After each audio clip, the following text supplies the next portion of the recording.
I saw my buddy Jimmy at my gig last night, and he mentioned he's working out of my Fun Things to Practice on Guitar That Sound Cool book, and he got to the part in the blues where it's got this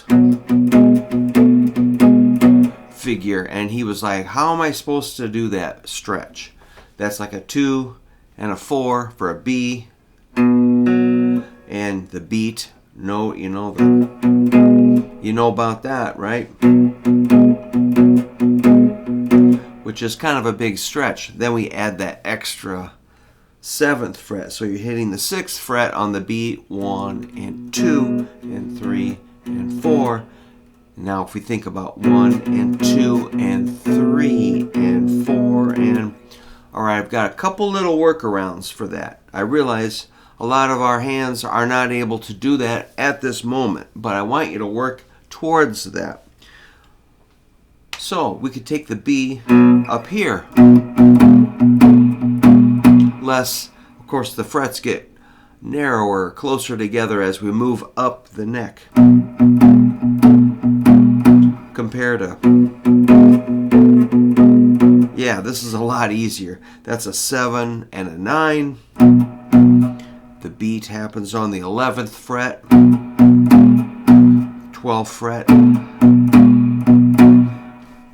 Yeah, you can do that. Now, let's say that's still kind of challenging.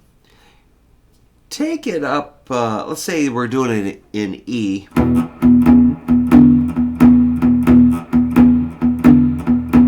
Which of course has the open string.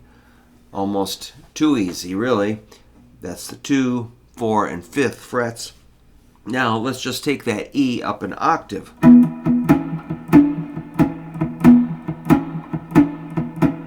So yeah, the frets are much closer together, less stretching. So, and just to really go crazy with that, let's take it up to an A and go.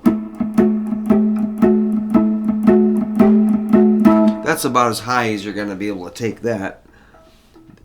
So that's 17, 19, 21, and 22 with the pinky. Almost sounds puny, it's up there so high. Alright, see if you can do it up there. See if you can execute that rhythm sound and maybe take it down 2 frets if you want to.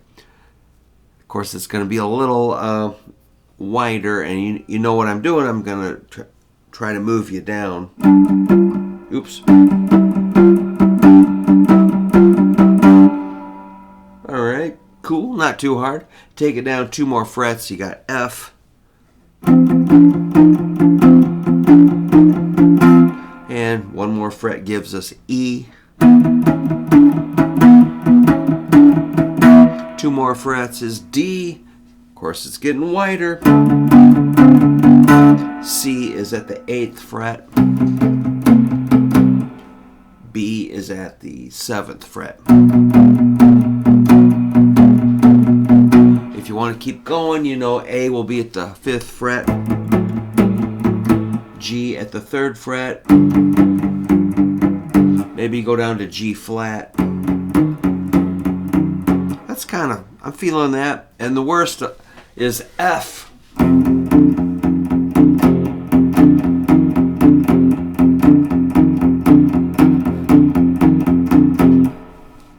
And if you make it that far, I think you've got it. And you can always go back to our E. Yeah. And while we're at it, let's jump over to A and the D. Cool. Usually I do not do this G, but you can. And this would be a B. I don't mess with those last 2 ever, but kind of just for purpose, to say we went all the way across. So it might be good to master those open strings, which again will give you E, A, D, G, and B. That's 6 keys out of 12, so it kind of gets you half of everything that we would possibly need. We just don't have any sharps or flats there. What are we missing? F and C. If we're doing the naturals, I guess. E, A, D, G, and B. And then you can get your, yeah, I guess if you want your B flats and stuff, it's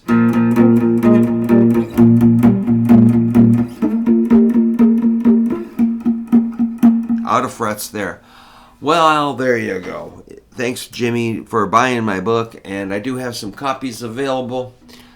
They're $20. You can email me at hooverguitar@yahoo. No pressure, but I do have those books, and I am working on a third book. I do have a collaborator in mind that might be joining me, so I'll be telling you if that I think it's going to happen, but I'll give you more details on that. All right, man. So just keep working on those rock and roll rhythm things. They are really handy. Rhythm guitar is a big, big deal.